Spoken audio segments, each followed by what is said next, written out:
Porn is a problem. Porn is a huge problem. Freya India just posted this post saying that there's this, conversation happening on the right telling women that their standards are just too high. I mean, this comes from data showing that men and women differ on dating apps, where men will swipe right like 90% of the time, right? So like lower standard threshold typically, and women only swipe right like 10% of the time. So they're much more selective. But when you think about it, this does make sense, considering like a bird will do a whole dance for you if it's a male, and the woman has to be like, I don't know. Can you build me a nest? What skills do you have? How bright are your feathers? Tell me more. Will you bring me the good bugs? The issue here is that 80% of men watch porn or have watched porn. 90% of men, 94% of 11-year-old boys are now exposed to pornography, okay? 50%, 52% of married men at least watch porn. And at least half of guys watch porn pretty regularly. 75% of men report watching in the last month, something like that.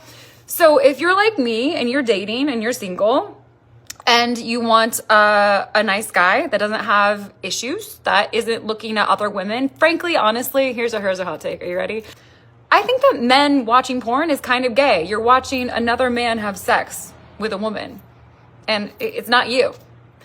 And I think that, we can get into, and we will get into, how much it demoralizes and objectifies not just women, but also the men, but it can go into sex trafficking, sexual abuse, all that stuff. But on a physiological level, we know it causes erectile dysfunction in men. We know it causes them to be incapable of keeping an erection during sex because they're so overstimulated with all this extra dopamine, and their neuroplasticity has been completely reshaped, that having normal intimate encounters with a woman within the context of a relationship, which should be the best sex, right? The best sex should be with a partner that you are emotionally connected with, that you have committed relationship with, that you're friends with, that you have passion for, not meaningless hookups, but that's another conversation.